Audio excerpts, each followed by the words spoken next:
I'm Erik Schatzker, and welcome to Bloomberg's Front Row. Today, I'm talking to Cliff Asness, the charismatic quant and managing partner of AQR Capital.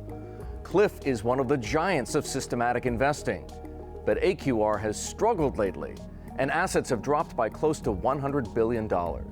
Cliff has spent 2 years looking for flaws in his models, and he believes they're as valid as ever. I don't think we're wrong. I think there's a very high probability we're right. It's not 100%. So we're going to stick with what we think is a great bet, particularly in a world that, again, doesn't offer a lot of attractive bets at this point. In addition to that, Cliff and I talk about the reasons value investing has been so tough, having to fight his emotions, why some theories about AQR are total crap, new frontiers for factors. Here's my conversation with Cliff Asness. I will start by saying it's great to see you. It's great to see you. It would be great to see anyone, but it's great to see you. Cliff, quantitative strategies as a group had a miserable 2020. Yes. And it was even tougher for AQR. What happened? The simple answer is really systematic value investing. And you were too kind saying 2020. It had a bad 2018 and 19 also. That's the simple answer, is it was a disastrous year for value. That is not a full answer. No, there was more going on. No, well, for us, I'm just talking about the geeky side. 2010 through 2017 were fairly terrible for most traditional measures of value. People have been talking about a 10-plus year drawdown for value. For us, and I think most multi-factor quants, so I think this is more general than just us, but I know for us, we had a very, very good 2010 through 2017. So clearly, while there's a lot of accuracy to it, and it was the cause of the last few years, just saying systematic value did lousy is not enough. I think the last couple of years have been an irrational, bubble-ish loss for value, where we have seen those value spreads blow out. So it hasn't been the fundamentals moving enough to justify the prices. And in that environment, other variables that look for good fundamentals, quality, again, earnings momentum, don't really help that much, because that's not what's being rewarded. It's not a rational move. Now, you might ask, well, why don't you come up with some stuff that does great in an irrational, bubble-ish loss for value? I will admit that's kind of a holy grail. That would make our or any investment process, doesn't have to be quantitative, a fair amount better. The only ones I have found are basically short us, which, for the record, I believe loses money long term and is not a good idea. I failed to find that thing that you can easily find things that go up in a bubble, but finding things that go up in a bubble that you either can time when to be in them or that make money over the long haul, that we've not succeeded at. Is there a structural flaw to the systematic approach to investing that explains why so many quants so badly lagged the market in 2020? The question of whether there's some systematic problem with systematic strategies, it is the trillion-dollar question, of course, because, put differently, it's, do you think these things are, I almost feel cliche in saying it, but the world has changed and they're permanently broken, or do you think this is just a quite painful period for a good process? I will tell you this. I hope that our clients, that you guys, that everyone else, you can judge us on this. You don't have to believe me. We try very hard to approach that question with a very open mind. My mother-in-law is fond of saying, you want to have an open mind, but not so open that your brains fall out, which I kind of like. She's from Nebraska. They really cool things like that. But every once in a while, someone will be like, you guys just blindly believe in this. And I'm like, I've spent a lot of the last, certainly 2 years, trying to explore every hypothesis. It's very hard to explore a generality in a general sense. Is the world different so this doesn't work anymore? That's not, in geek speak, a testable hypothesis. But we can go through them, but there are all kinds of specific hypotheses. If at the end of the day, we look through them really hard with that open mind and don't find anything. Yes, we do fall back on saying what's worked for us live for 26 years back to Goldman Sachs, for hundreds of years in the most extreme back tests. We don't think human nature has changed to that degree unless we find the evidence, which we have failed to find. What, if anything, in your business, your strategies, or perhaps even your investing process, did the pandemic prompt you or perhaps even force you to change? We shifted our world to look more at forecasted measures. We, I think correctly, said the current trailing measures and the earnings we're going to see for the next 6 months really are not what stocks are priced off of. That was an ex-ante decision, meaning it's not like we did anything but have basic logic. These are close substitutes for each other in normal times. Price divided by anything is pretty, if you like price divided by book and I like price divided by forecasted earnings, we're a correlated value strategy. But we did think it was prudent to rely at least somewhat more on forward-looking rather than past-looking data. When it's all over, will you be back in this office 5 days a week? Will all the empty rows of desks outside be filled 5 days a week? I don't know the answer to that question. I will say this, I'll give you the wishy-washy but accurate answer. Things will go back towards what we used to have, but not all the way. We have collectively discovered that some things do work virtually. People have different tastes for whether they want to work at home or work, but certainly some people want some of their time. So my best guess is we will move mostly back to how it was, but there will be more people who take the option of working at home, and there will be more people who make that part of their week. There are signs the policy shift under the Biden administration, now that the Democrats have control of Congress, it will trigger the long-awaited value rotation. Do you believe that? I'm old enough to remember the tech bubble, which was kind of, I think episode 1 of 3 I've gone through of kind of insane value periods. And even after it burst, which was, the high was somewhere in the middle of March of 2000.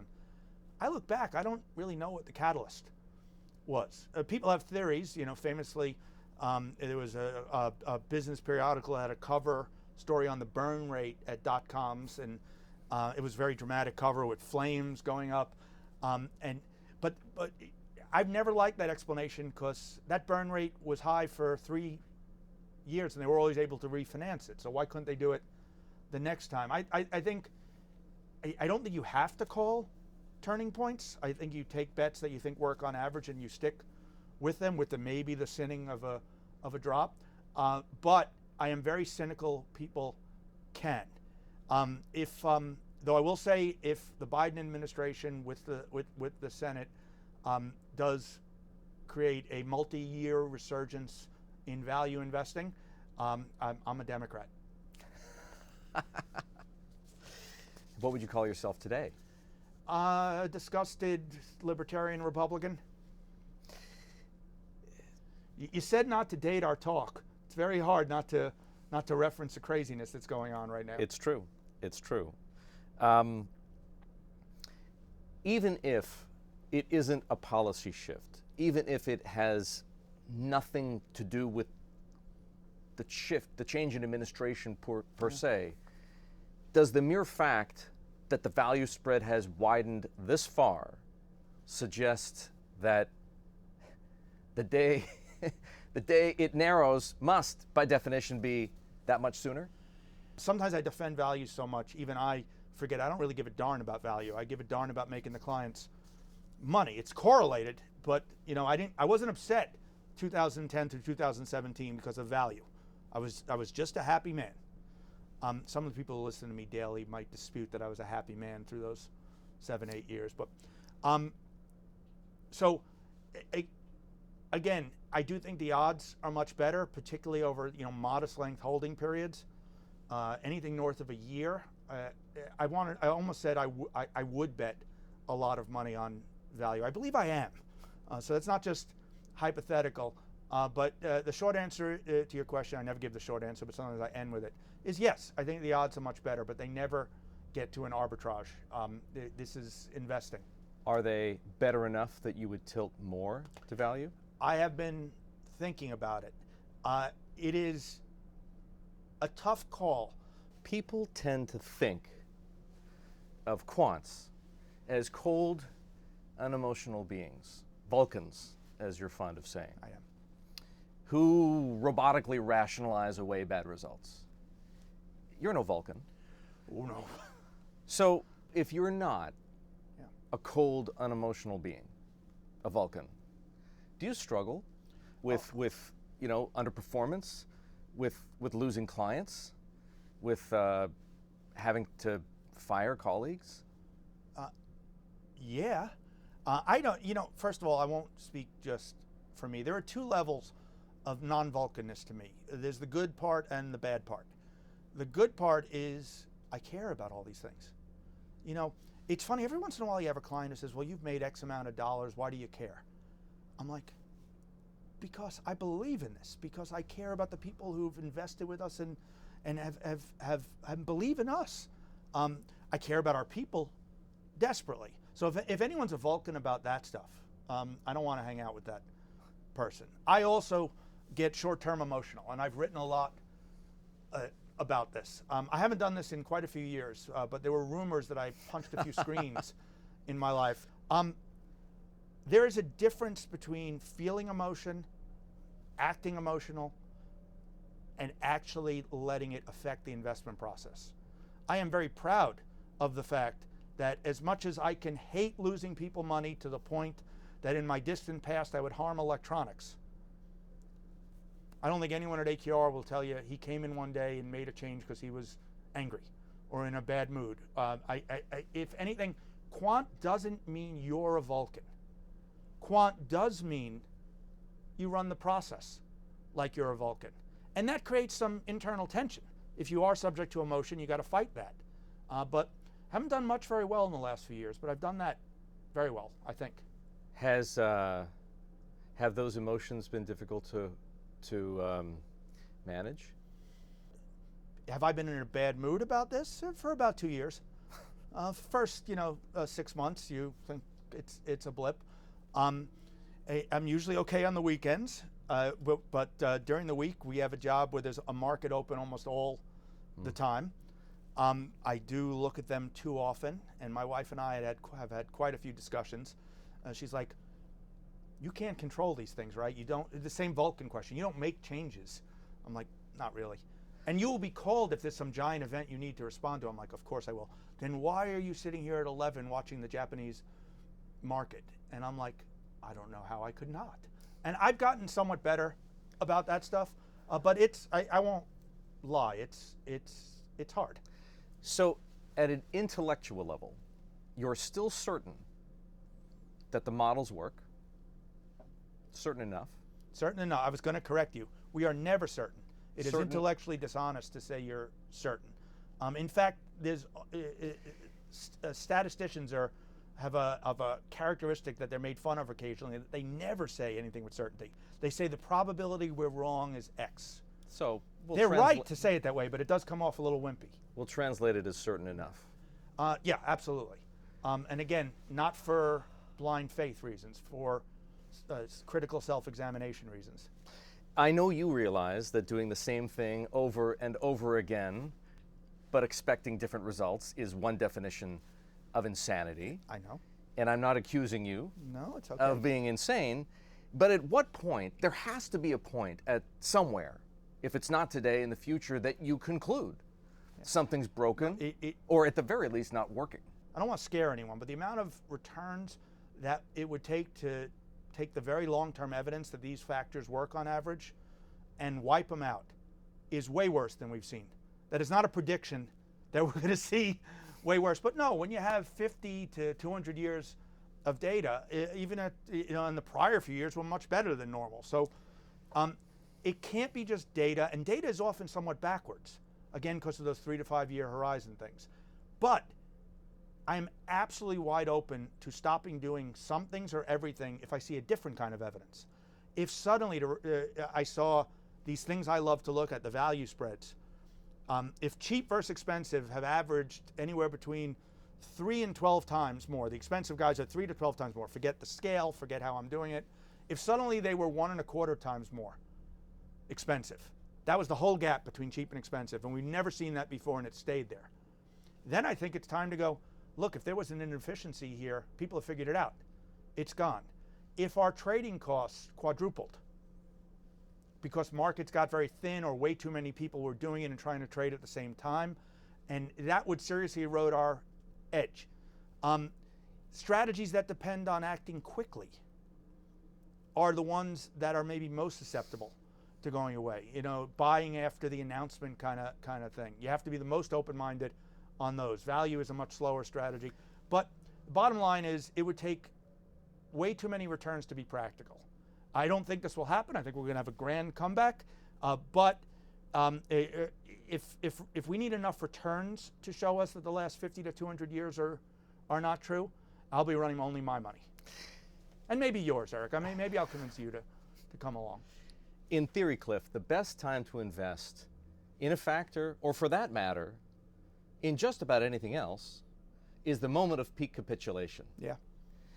But it has been 3 long years for AQR. It has been much longer for the traditional value. What if peak capitulation is still 2 or 3 more years away? It's going to suck for me. It's going to suck for the people who believe in me.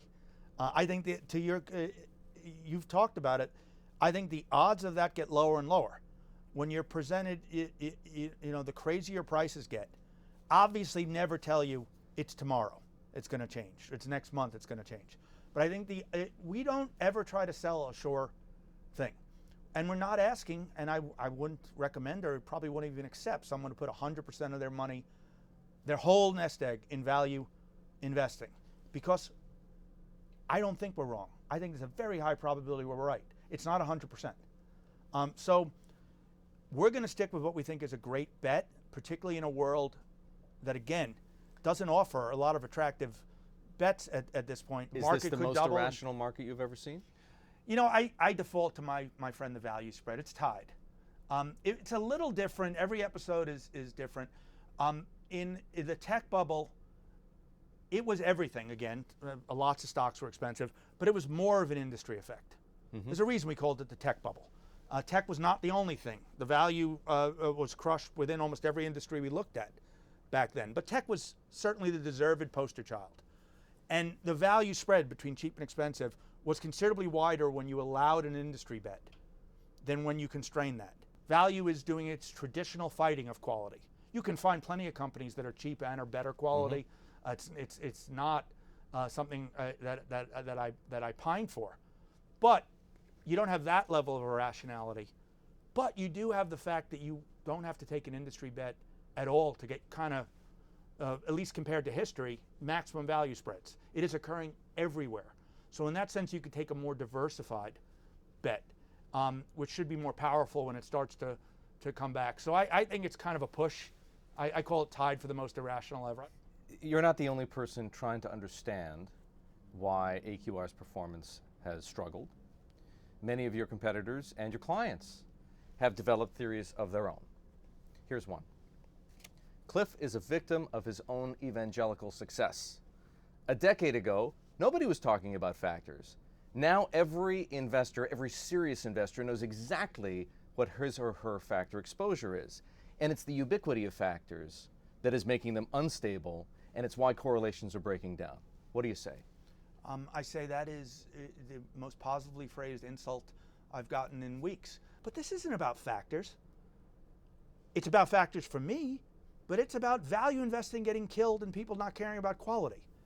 To attribute that to factor investing is giving us way too much power and influence. Do you think if there weren't a lot of quants, we would not have had, expensive beating cheap for the last few years? I don't buy it at all, frankly, though I appreciate the compliment about my efficacy.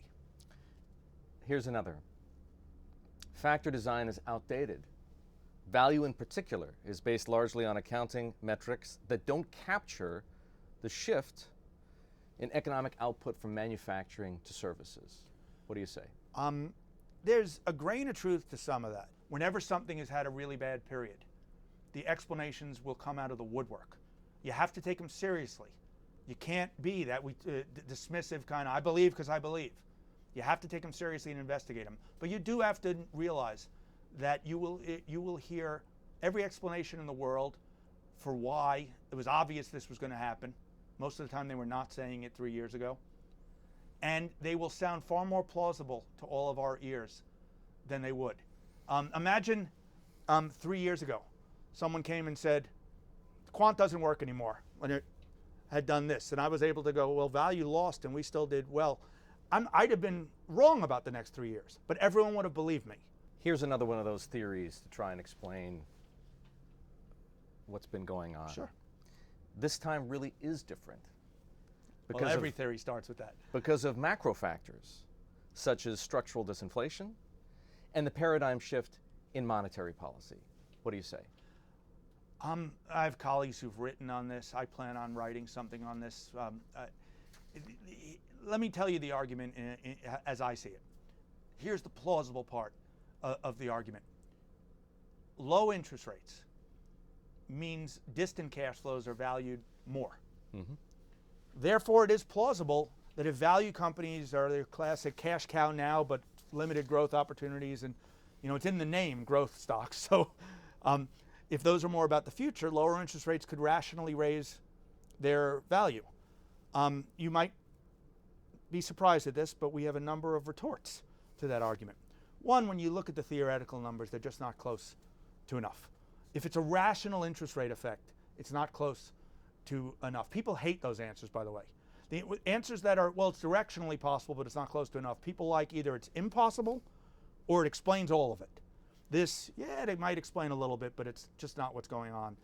I've run my favorite thing, the value spread. It's what's called a level-on-level regression, which are notoriously, flighty. It's just statistically hard to estimate. But yeah, there's certainly at least anecdotal evidence that when interest rates are very low, value spreads are wider, which is what we see today. Can the willingness of policymakers to correct for depressive forces on the economy or financial markets forestall mean reversion? Yeah. Is that what's happening now? I don't know. Anyone who says they really know doesn't. But is it plausible? Yeah, though forestall is not forever. It's alliterative, but it's not forever. We have seen, and I've absolutely admitted that this was a longer cycle than I would have guessed was a high probability. I would not say impossible. So I'm willing to entertain any plausible story, and that's certainly plausible. Why exactly cheap money has to go into growth stocks, not into cheaper value stocks? I don't think they've linked those stories fully, so I won't say I'm a believer, but it's certainly plausible. But again, those are stories for how we've got here. It doesn't change a thing about the expected long-term returns.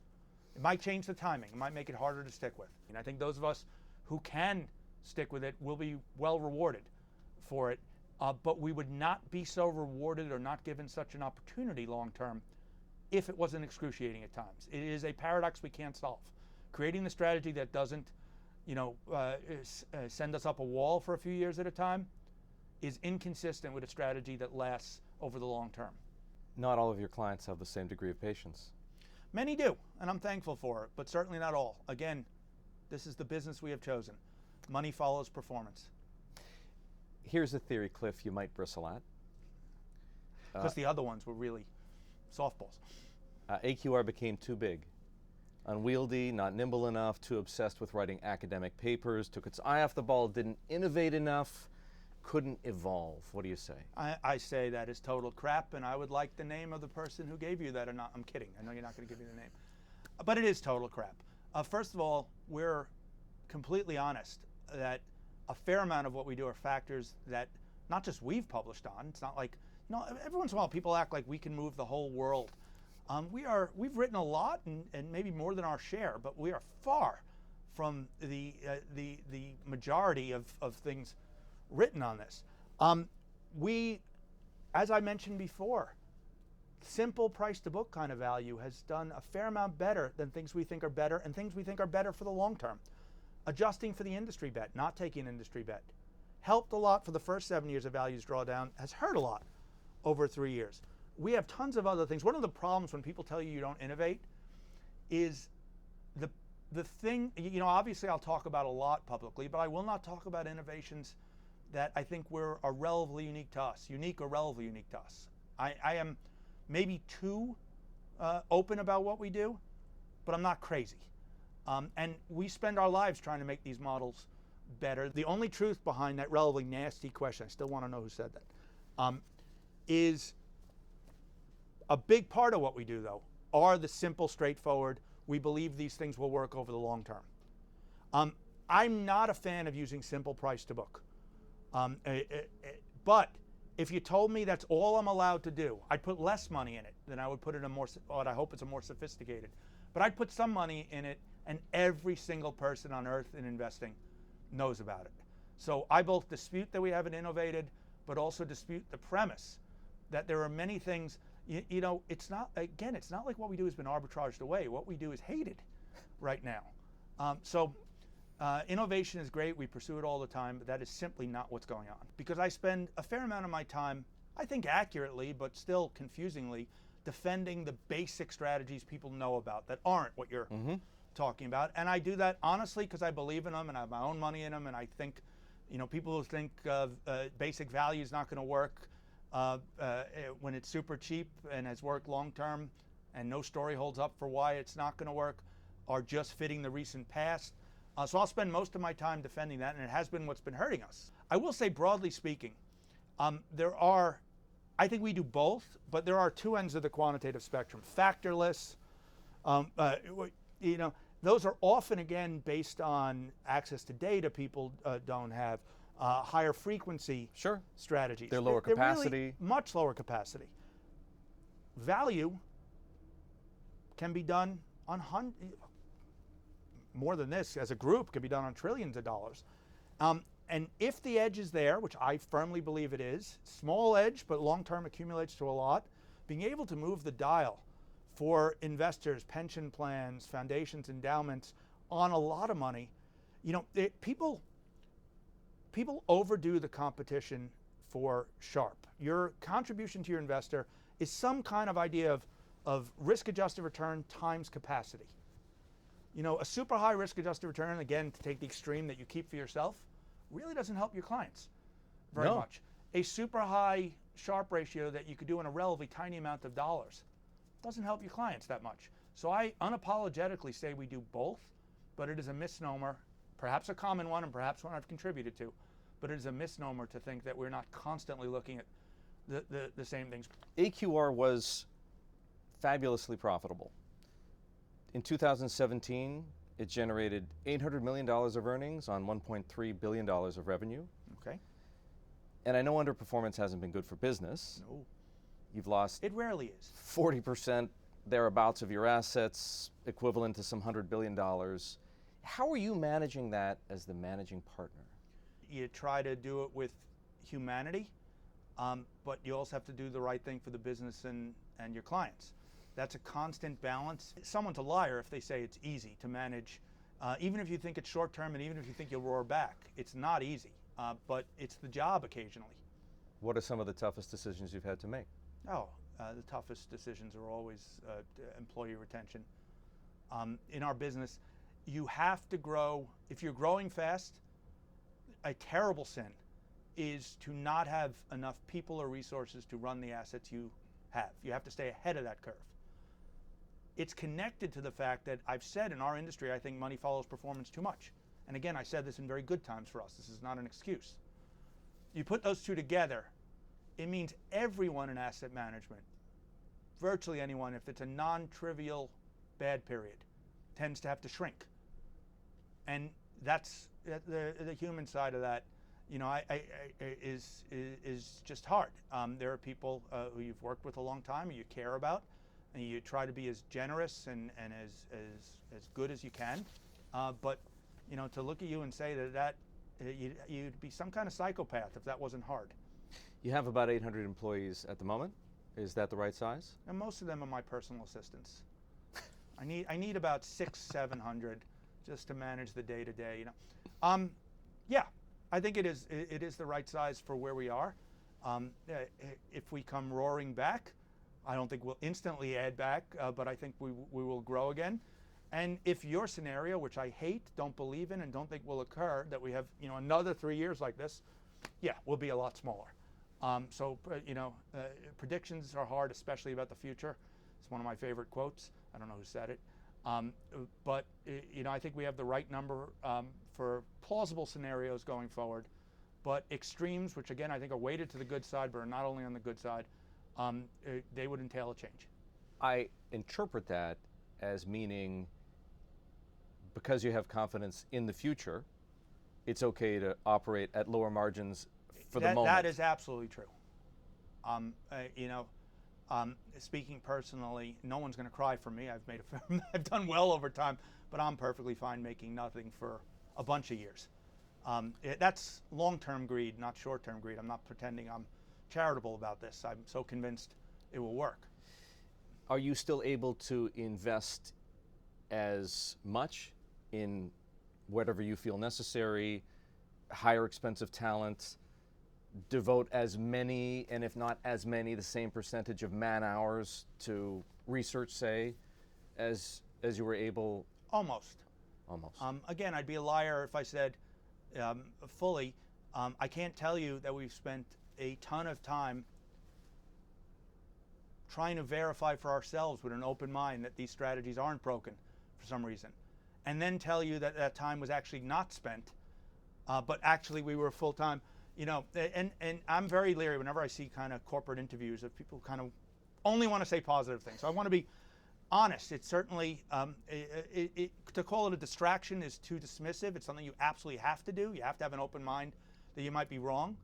But if you shift to spending more time determining that you're not wrong, you're spending less time. But that's really at the margin. We got great stuff. We have great people working on great things. We are absolutely still able to keep them. You do have to think a little bit more. If you're deciding on a new hire, the same one 3 years ago that would have been, all right, let's take a flyer on that. Might not pass the hurdle, but it is a truly at the margin decision. We are lucky enough to be in a business that is not super capital intensive and can support, particularly if senior partners are willing to make nothing for a while, can support itself fairly well. We've talked a lot about things that aren't working. Yeah. Tell me what is working. A few years ago, we began an effort to apply quantitative factor investing to the fixed income world, particularly in credit, which is a huge part of fixed income. That's been actually one of the very bright spots for us.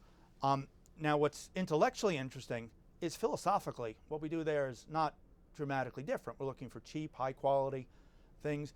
Even when these things get correlated around the world, they don't get too perfectly correlated. So I think it would be untrue of me to say, actually, we've discovered we're just great at fixed income and maybe not as great as the other. I think that's just what happened.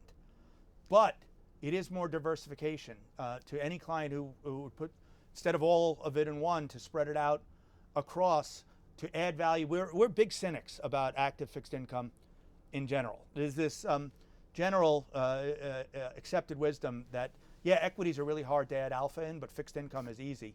We think when it comes to fixed income selection, in particular, which corporate names, where to be on a yield curve, even what countries' bonds to be in, not surprisingly, the same basic forces of cheaper, higher quality, better momentum, improving fundamentals for fixed income.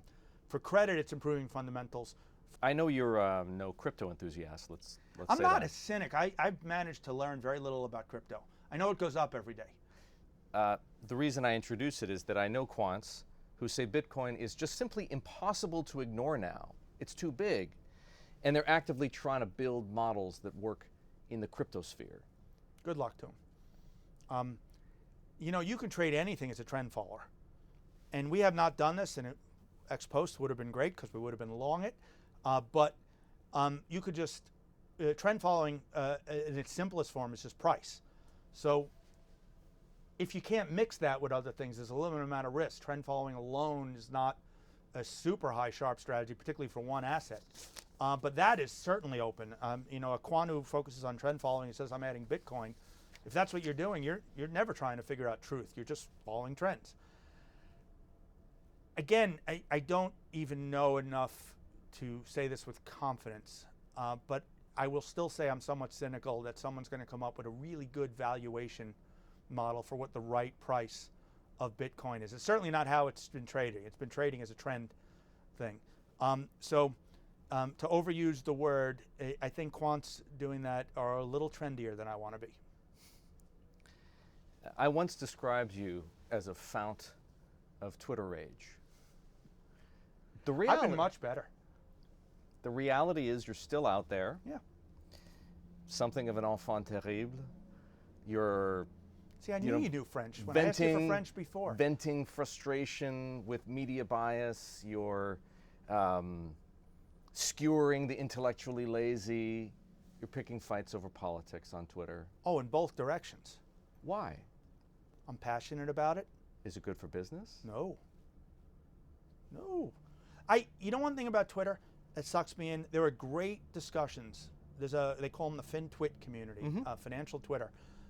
There are just awesome people on that. I learn from them. I hope they learn something from me.